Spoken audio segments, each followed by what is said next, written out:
Hello, my friend. We are recording. That was all recorded. We are recording again. I would love to offer you the job of worship leader at Union Church.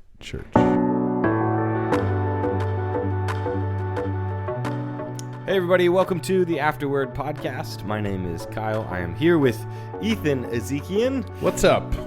Ethan, we're fresh off a day with 70 degrees of weather. I know, it was glorious. It was wonderful. And even though it's going to snow next week, you just told me that a minute ago, and I don't even feel like I have enough joy to do this podcast right now. I never pay attention to the weather, and I am so disappointed by that news.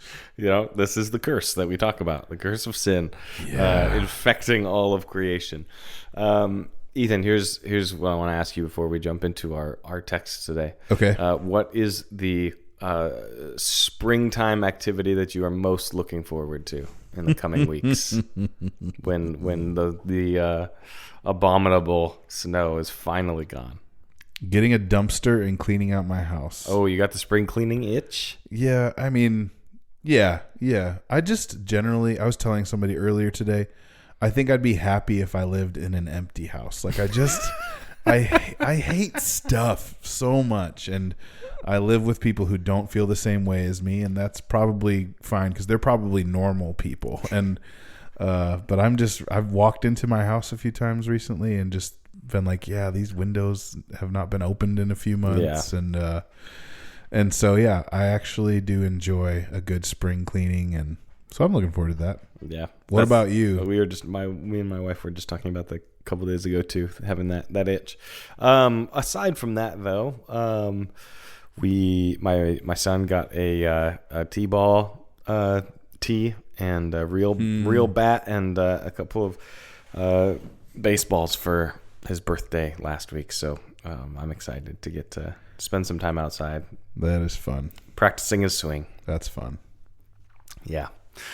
Well, we do not live in that ideal world just yet. A few more weeks to go. And yes.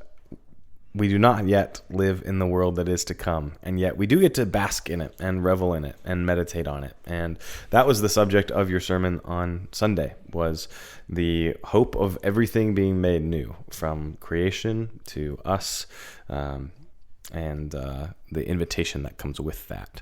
So would you mind reading from your passage, Revelation chapter 21, verses 1 through 8, and then giving us a snapshot of where you took us. Mm-hmm. Revelation chapter 21, verses 1 through 8 says, Then I saw a new heaven and a new earth, for the first heaven and the first earth had passed away, and the sea was no more. And I saw the holy city, New Jerusalem, coming down out of heaven from God, prepared as a bride adorned for her husband. And I heard a loud voice from the throne saying, Behold, the dwelling place of God is with man. He will dwell with them, and they will be his people, and God himself will be with them as their God. He will wipe away every tear from their eyes, and death shall be no more. Neither shall there be mourning, nor crying, nor pain any more, for the former things have passed away. And he who was seated on the throne said, Behold, I am making all things new. Also he said, Write this down, for these words are trustworthy and true. And he said to me, It is done. I am the Alpha and the Omega, the beginning and the end. To the thirsty I will give from the spring of the water of life without payment. The one who conquers will have this heritage, and I will be his God, and he will be my son. But as for the cowardly, the faithless, the detestable, as for murderers, the sexually immoral, sorcerers, idolaters, and all liars, their portion will be in the lake that burns with fire and sulfur, which is the second death. This is the word of the Lord. Thanks be to God. Thanks be to God. So we have been in this series called The Beginning and the End, and we've begun in Genesis chapters 1 through 3, and we're leaping over the whole Bible all the way to the end of Revelation, so that we can get a sense of the very beginning of the story of redemption and the very end that God gives us in His Word. And so in this chapter in particular, we are getting a picture of what everlasting life with the Lord will be like, for those whose names are written in the Lamb's Book of Life. And verses 1-8 in chapter 21 are like a self-encapsulated picture of that. So when you move on in the chapter, it's like an additional picture from a different angle of the same thing. So we're getting this bird's eye view complete picture of the new creation and life with the Lord. And the thrust of the message was that we can endure today. I think that's pretty much one of the main points of the whole book of Revelation, is that God's people can endure through the hardships of this world because, and this is particularly true in Revelation 21, because a joyful eternity is ahead of them with the Lord. So we said that Revelation 21, 1-8 holds out the hope of new creation, the hope of communion, perfect communion with the Lord, the hope of fulfilled promises, and for us today, there is the hope that it holds out of an ongoing invitation from Jesus. So we just tried to lay hold of those hopes that the gospel affords for us in the sermon. Now, this is not, obviously it's a well-known passage, and it's also a deeply personal passage for a lot of people. You mentioned on Sunday that, well, hold on, I want to just clarify. I do not make fun of you for crying reading this passage. I didn't say, I qualified it a little bit. I said, he just rightly says, I think is what I said, that I cry when I read this passage. You have often said of yourself that you have a hard time getting through this passage without weeping. And I think that's a good and right response to the beauty that this passage is holding out and the hope that's laid up within it. But I did want to ask you, why is it that this passage does mean so much to you at a personal level? Mm-hmm. You know, you talk about trying to endure through hardships, and the hope that this allows us, the hope that this gives to us allows us to do that. What is it about this hope of a new future that affects your soul? Oh man, this is a biographical question. Can be. One time I saw someone who knew me well, but who was also kind of acting as a counselor in my life, and he said, "How is my melancholy friend?" And I think if you know me well, that's somewhat true of me. I can be a sort of glass half empty kind of person. And in addition to that, I have not suffered the most of anybody I know, but I have people who I love dearly who have gone through extreme suffering. And I've seen beloved family members pass away too early in life multiple times. And I just feel very marked by those tragedies.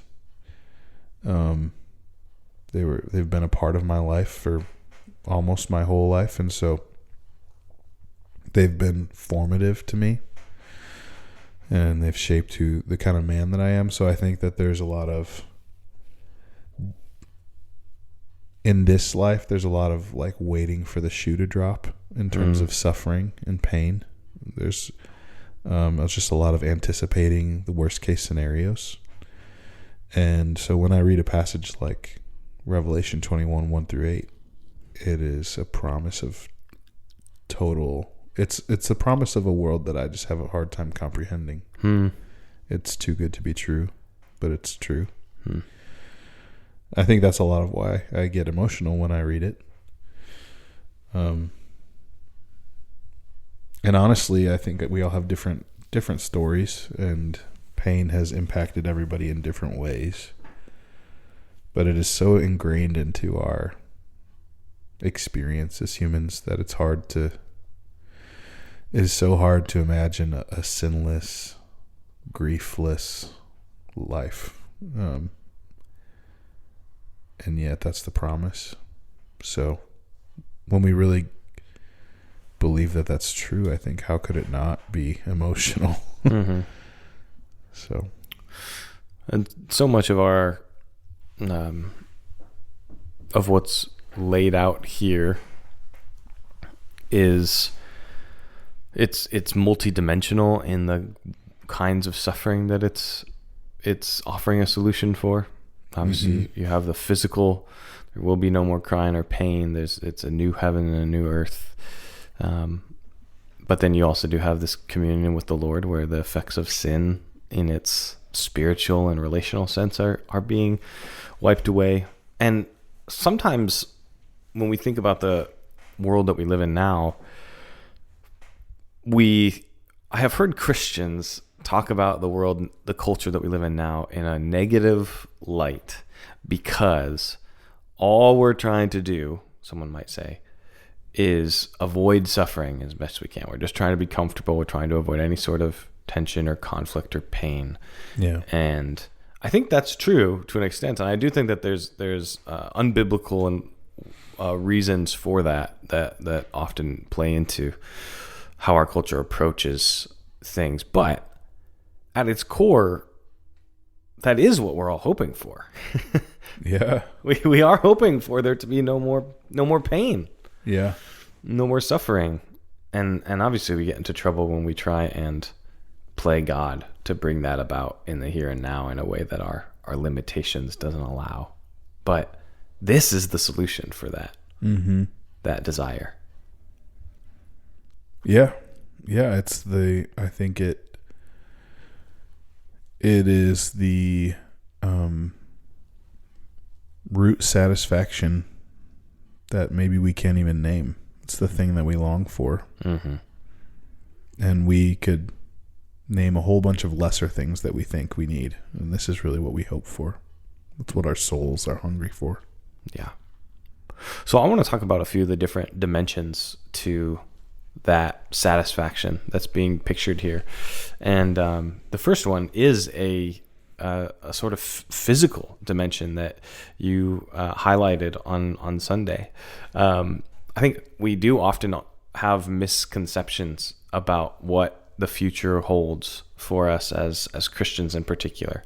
So one of the easy, just kind of low-hanging fruit is that the phrase that gets used most often is when thinking about the afterlife is I want to go to heaven after I die. Yeah. Or I can't wait to spend eternity with God in heaven. Yeah. And you pointed out on Sunday that that's not exactly the picture that John is painting here. Yeah. Yeah, I haven't finished. I haven't even gotten super far into it, but I really love it, and it's widely recommended, so I have no inhibitions recommending the book called Heaven by Randy Alcorn. And he's kind of putting his finger on some things that I've thought through the years. It's kind of interesting to me how uncareful our language is around heaven generally as Christians. One small thing that I don't really enforce in my own speaking habits, but like when we say we're going to spend eternity with the Lord, that's not technically true. Eternity is no beginning and no end. That's true. We all have beginnings. And so we don't get eternal life because that would mean we'd have no beginning. We get everlasting life, and that's very different.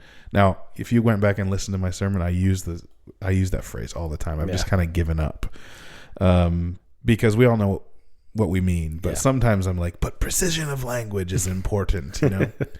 And the same is true with this language of heaven. Like in the sermon, I said the hope of heaven a couple times, and I don't think it's wrong to like tell our kids like when we die we'll be in heaven with the Lord, or we'll be in heaven forever with Him. It's just, what do we mean when we use that umbrella term? We can mean a few different things. So when Jesus is talking to the thief on the cross next to him, He says, you know, today you'll be with me in paradise.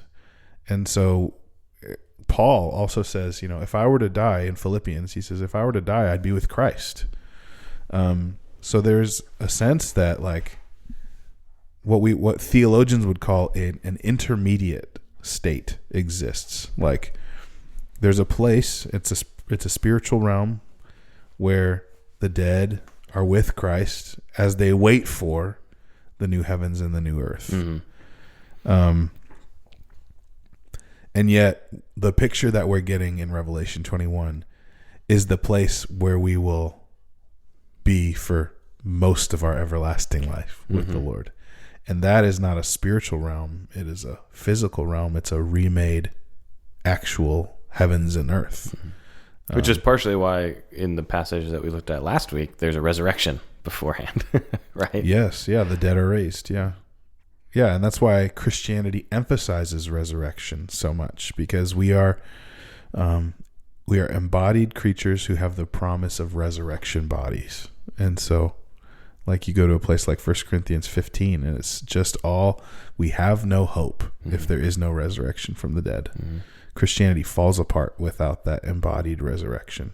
And I think that's even why as Christians or as people, we have a hard time even envisioning heaven without using physical language and concepts, right? So even if your vision of heaven as a Christian who's sort of been misunderstood just with these kind of cultural understandings of we're going to be in heaven, we're going to be in this kind of floaty existence in the sky, there's lots of clouds. But even then, a lot of times the pictures of, well,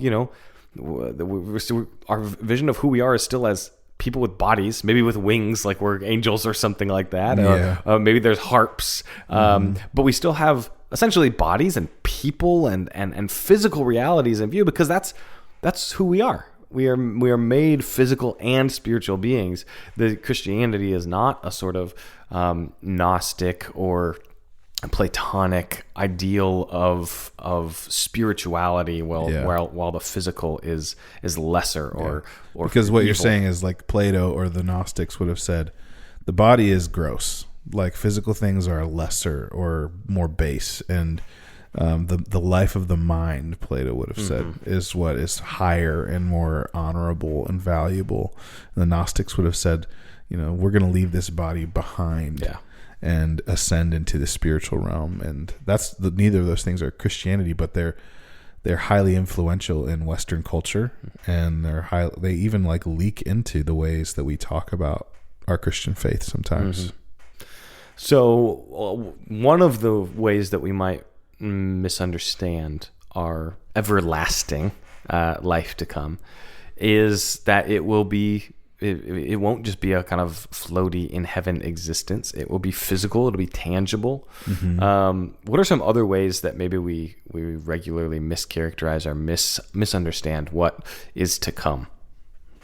Well, I think, lots of the pictures of heaven that the Bible gives us depict angels and elders and people from every nation, tribe, and tongue gathered around the throne of God, giving praise.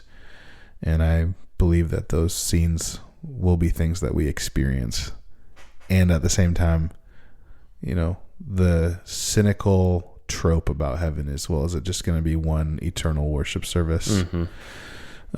Everlasting worship service. And I tend to think that life in the new heavens and the new earth will in one sense be totally unrelatable, because it will be without sin and suffering. And that just is hard to compute. And yet at the same time, I think it will be highly familiar, because even in the passage, the emphasis is on a renewed heavens and new earth. One of the things I didn't say in the sermon was when it says, I saw a new heaven and a new earth, the author, John, could have used the Greek word for brand new, which would have been neo. That's the Greek word for brand new. But he didn't. He used a different Greek word. And that's a word that has this sense of a renewal, a remaking, a renovation, a transformation. I even wonder if some of the things that humans have worked on today will be cleansed from all their sins from all the influence and contamination of sin, and will continue into the new heavens and the new earth. That's all conjecture. I don't have a verse for that necessarily, except that I believe that the world that we will inhabit will be highly familiar. So I think we will have sinless vocations in the new heaven and the new earth, and I think we will have friendship. I think we will have curiosity. We were texting earlier this week about a book that we've both read. I haven't quite finished it yet, but I've gotten to the big reveal. Anyways, it's a book called Theo of Golden, and I highly recommend it. And one of the things that's interesting about this book is that it's a great story. And yet in the story, there's not really a huge problem for most of the book. There's no villain.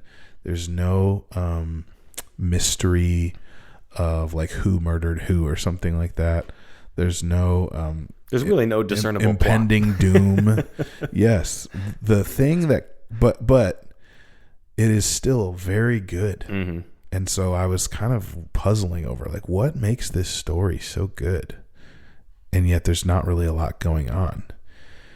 And the operating question, the quote problem in the story, is the main character has a lot of mystery around him. Mm-hmm. He's not sinister. He's actually benevolent and good and trustworthy. You never get a sense otherwise, but you don't really know much about him. You're always wanting to find out more about where he came from and what motivates him and what his character is. And that's what keeps this story kind of humming.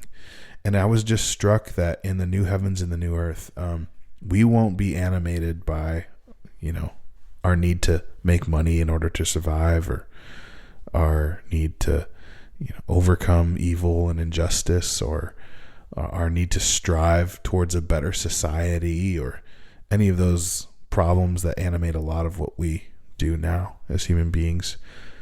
But it will not be a boring existence, because there will be one there who has endless wells of things to learn about, and it is the Lord. And we will spend eternity mining the depths of who he is, and it will constantly be the most tantalizing curiosity that we're satisfying over and over and over again. And that will be like so pure and so stimulating for us. And I think it will make for an eternity that's just more compelling than we could ever imagine. Mm-hmm. Mm-hmm. So, I don't know. Do you have anything that you would say in answer to that question? What will it be like? Oh man, I think we've talked a little bit about this on the podcast before, I think, but I think this is actually a really fruitful and hope-filling kind of conversation, to have that sort of sanctified imagination, trying to imagine what it will be like. I think there are lots of questions people have that do stem from some of the stereotypical imaginings of heaven. One of them is like what you just mentioned, is like, will it be boring? What are we going to do? And I think it is helpful to prompt people to see if Adam and Eve were given a job in creation, which was good and complete as creation, and yet God's image was God's people were meant to have this job to reflect his image in all the earth, that God would be dwelling in all the earth with his people as they reflected his image. You have to imagine that at some level, then that job continues, albeit in a different kind of way in the new heavens and the new earth. Yeah. So I think there's probably just more questions we could ask along the lines of some of the places that people get maybe have some misconceptions. So like one of them actually comes right out of the passage, and in verse 1 of chapter 21, it says, John says, "I saw a new heaven and a new earth, for the first heaven and the first earth had passed away, and the sea was no more." Yeah. So will there be oceans in heaven? Yeah. Too bad for you beach people. Yeah. It's all the mountain snorkelers, people. Scuba divers. Yeah. So here's what I know for sure. In the Bible, the sea is a stand-in shorthand for chaos. And in the book of Revelation, these entities of evil and symbols of chaos rise up out of the sea, like the great beast rises up out of the sea. I think that's highly symbolic. I don't think it's literal. And so when it says in Revelation 21, the sea is no more, it's like God has no more enemies to calm and no more chaos to order. Now, will there literally be no sea? Like, will it just be rivers and lakes in the new heavens and the new earth? Maybe. I mean, Lake Michigan's pretty great. Maybe we'll just have a bunch of, Great Lakes, but I don't think that's what the passage is meaning to communicate there. I think there's a lot of things like that. This next week, there's a whole lot of very specific, these jewels made up the walls, and the streets of heaven were they were gold, and yet they were such pure gold that they were also clear like glass. Yeah. Like, that's not scientifically possible, but so that's where we get this whole image of like heaven has streets of gold in it. But I'm not exactly sure that that's what that means to communicate. I think there's other sort of, preciousness and purity. That's probably what it means to communicate.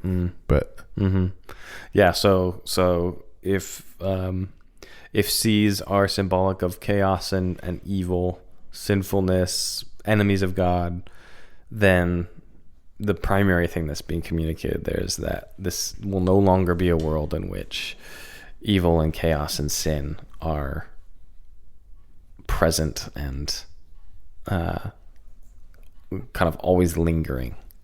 Back like they are now. Yeah, the sea will be no more. And so I think everything opposed to God, whether it's chaos or sin or death, will be done. It is done, he says. There are some biblical interpreters that would take that more literally, would say, hey, no, there's only going to be rivers or lake, no vast oceans that separate. Yeah. And you know what? I'm okay with that. Yeah.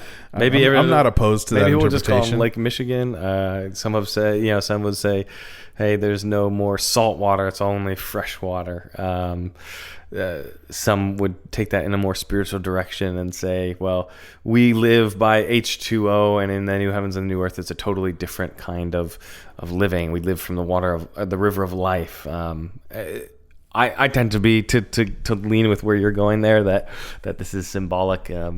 I like to think that the beauty of a coral reef and the beauty of a great blue whale are things that will continue to be seen and marveled at in the new heavens and the new earth. Yeah. But I also think there will be mysteries to uncover and aspects of creation to continue to discover. I think we're going to continue culture building to God's glory, uninhibited by sin. So again, this is only conjecture, but we talk about how the sea is so unexplored. I think maybe we will explore the depths of the ocean, and maybe we will create Atlantis finally. Yeah, or maybe we'll have colonies on Pluto or something like that, like for the glory of God, without the possibility of death. Like, who knows? Yeah. Isn't it true in Narnia that when they come to Aslan's country, the sea turns sweet instead of salty? Yeah. In Aslan's country, the sea turns sweet in The Voyage of the Dawn Treader. Yeah. One of my favorite pictures of a sanctified imagination of this new world is from Narnia. Also in the last book, when old Narnia passes away and they reach the new land, and they realize it's very much like the old Narnia, except they didn't recognize it at first because it's somehow even more real. Yeah. That the grass is more tangible. It's pricklier, but it doesn't hurt, and the mountains are larger but not inaccessible, and the water is more wet. Yeah. and that's that is something that gets my heart going a little bit, thinking about how does the good reality that we experience in the here and now in our physical natures, how could that be enhanced in a way that glorifies the Lord and is a joy for our existence? Who knows what that could look like? Yeah. One question that a lot of kids have is, do all dogs go to heaven? That is, will my pets be in heaven with me? Or rather, the new heavens and the new earth. Yeah. I think every human being will have a sinless relationship with creation in the new heavens and the new earth. So, I don't know if, Fido, the one that you have right now in your house, will be in heaven. But I think there will be animals. Mm-hmm. And I think there will be ecosystems. And I think the lion will lie down with the lamb, and children will play in adder's nests and do so without fear. I think God has given us creatures as a way to show his glory and delight us. And I think that will continue in the new creation. Now, I really don't know if our actual pets will be in heaven, but I do think our pets can be experienced as gifts from the Lord today. And whatever those pets hint toward the glory of God and the goodness of God's creation, it will be like that, only times a bajillion in the new heavens and the new earth. I remember a pastor saying once, basically to a child, if Fido needs to be there for it to be heaven for you, then I'm sure Fido will be there. And there's some effectiveness to that in terms of how do we speak to children about this kind of thing. But I remember when I was young, really making some just insensitive and dumb and proud comments about how my classmates' horses weren't going to be in heaven because they weren't people with souls. Yeah. And I think that does misconstrue the total joy that is filling and overfilling and spilling over in our existence in heaven. And I've thought in the last few years, one of the thoughts I've had is that as God's image bearers, given the responsibility to subdue the earth, to rule over it, to have dominion over the earth, to cultivate it, part of that does seem to be, it's that language of subdue is very similar to the language of tame, right? And so I loved how you just said, we will have a perfect relationship with creation, a sinless relationship with creation in the new heavens and the new earth. And I think that includes a sort of not a relationship like we have a relationship with other people, but a sort of like a pet like relationship with where you have cultivated, you have trained an animal, you have taught it how to exist in a particular ecosystem. I think there's something to that may correspond to what it looks like for humanity to take its rightful role as having dominion over the earth. And all of that is just to say that if you get a dog and you train your dog well, you are envisioning the new creation. Yeah, I think you are. I also think, another way to talk about the new heavens and the new earth is that everything that we are supposed to love, we will love in exactly the right way. Yeah. So some people overlove their pets. That is true. And treat them like they're babies. And that's ridiculous. They're not people. You don't have fur babies. And so you will have a relationship with animals in the exact right way that you want to that God has intended, and it will be so satisfying, and it will be so right. And ultimately, all of this satisfaction, obviously, the one danger that's here is you can get so wrapped up in the speculation over what the physical creation may be like that you miss the reality that everything is founded on, which you talked about on Sunday as being perfect communion with God. Yeah. And so I wanted to make sure we ended there on this podcast to say, okay, we can speculate a lot about what the physical creation will be like, what it will be like for us to not have sin, what it will be like for us to no longer experience sickness or crying or death. But what does that actually look like to have perfect communion with God? Well, I think it's important to understand what communion is, and the difference between union with Christ and communion with Christ is important.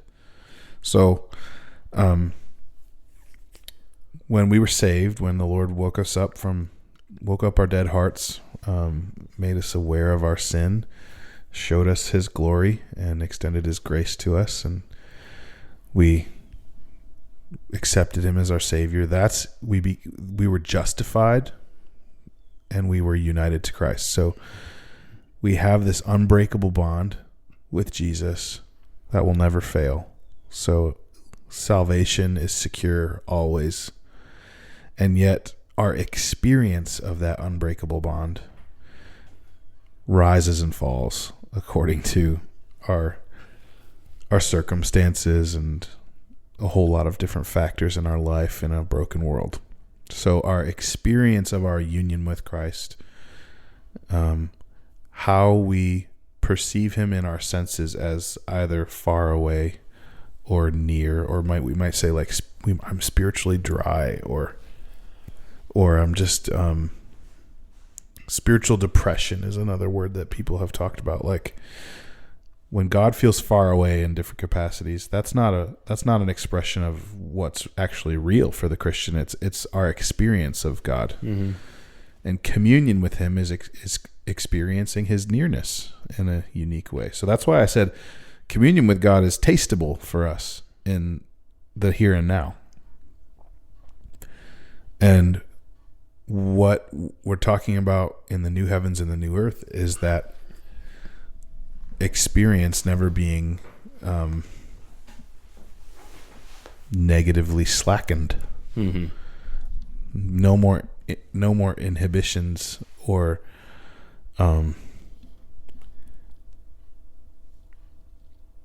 hindering between me and the Lord. Like, I'm sitting out in my backyard last night, man, and I'm thinking about ways that I need to put sin to death in my life. And even as I have the thought about the way I need to put sin to death, I recognize in my own heart a part of me that loves the sin. Mm-hmm. I would say I had the right Christian instinct in the moment and have resolved to continue on the road of holiness. I'm not going to commit the sin that I was thinking about in that moment. And yet, part of me wanted to still, mm-hmm. and couldn't imagine my psyche without that desire to be sinful. And that is the part of me that gets in the way between mm-hmm. me and the Lord. Yeah. Yep. And my experience of him. And that will be no more. Mm-hmm. Mm-hmm.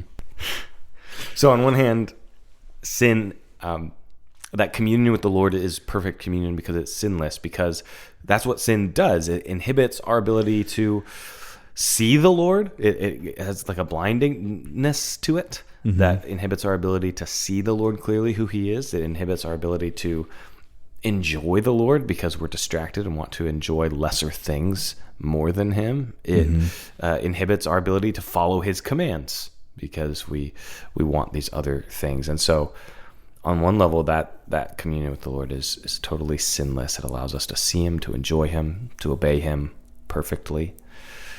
I think one thing that I was thinking about as we talk about this is that could sound for some people like difficult to imagine, because what they think of when they think of communion with God are what we might call mountaintop experiences, mm-hmm. right? Like you go to a great, you have a great Sunday at church, or you go to a great conference or a retreat, and you just have this intensity of moment with God that is sort of overpowering. Yeah. And it's like, man, that's what it's going to be like all the time. That, I don't even know how to like fathom that. And on one hand, it's like, okay, well, we can't really fathom what this is going to be like. So there's probably truth to that.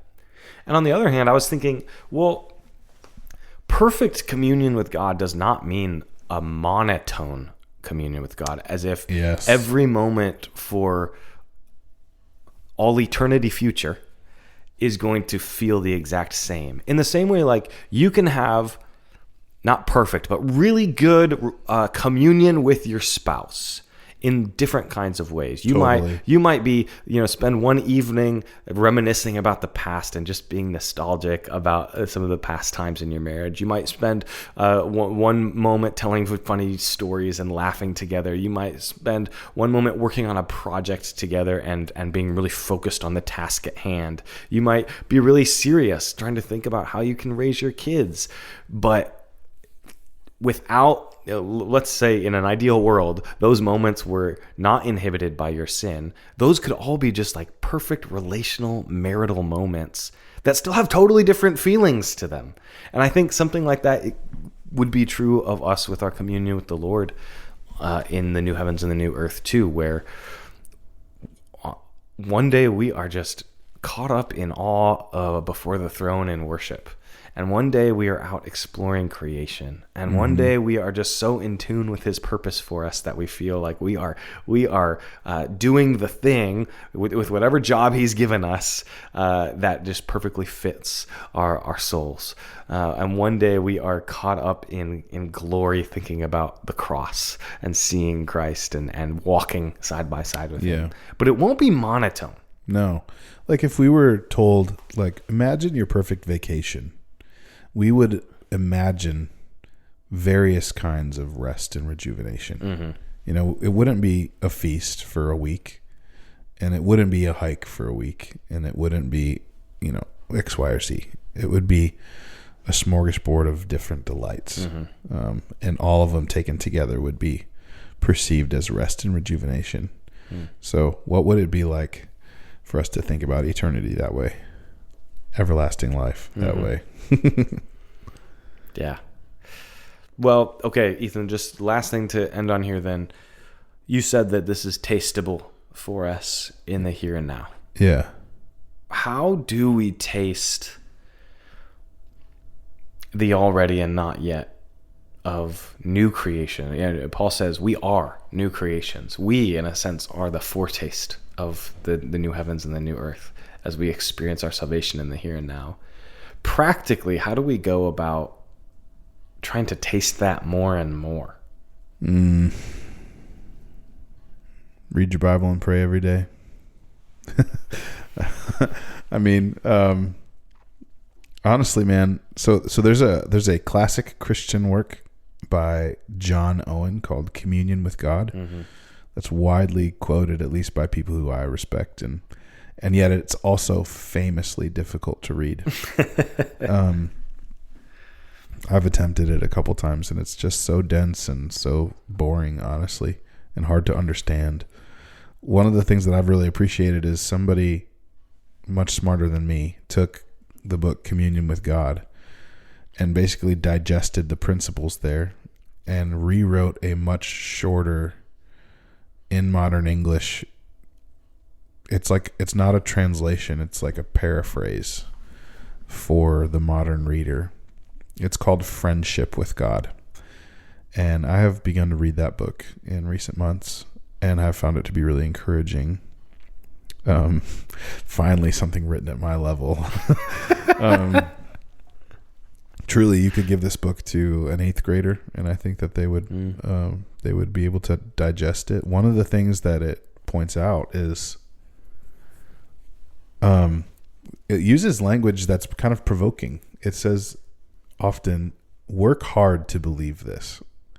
And inside me, there's this reaction, work hard? We're not, we are so anti-works because we're saved by grace, not by works. And that's true and true and true 100 times. But this is saying you're saved by grace, and you're saved not by your works, but you're saved unto good works. And one of the good works that you have to do is work hard to put your sin to death and work hard to meditate on who God is and work hard to recognize his character in these ways. And I think that's a part of the vocabulary that we need to bring back into our Christian discipleship. This side of eternity, for all, even in the new heavens and the new earth, I think work will exist. And right now, work is not enjoyable all the time. But we need to work hard to cultivate these things in us that are primed to recognize the things of God and enjoy them. Mm-hmm. I think this also helps us to think about how we engage with the world around us. You'll often hear in Christian circles the phrase, we're to bring heaven to earth or something along those lines. Yeah. And there's a way to say that and to put all of the burden or responsibility on your shoulders or on your preferred political party's shoulders to bring about the new heavens and the new earth right now, to bring about flourishing and justice and utopia and no more pain by our effort. And that is antithetical to the vision that the Bible lays out for us, that it's only Christ as he returns who brings this ultimately about. So on one hand, I don't want us to get in the habit of saying, our job is to bring heaven to earth. That's a Christ's job, and he will do it ultimately. And yet, it is our job at some level to bring a taste of heaven to earth. And that's what we're trying to do, both in our personal relationship with the Lord as we try and commune with him more vividly, more strongly, more faithfully as we kill sin and we meditate on him.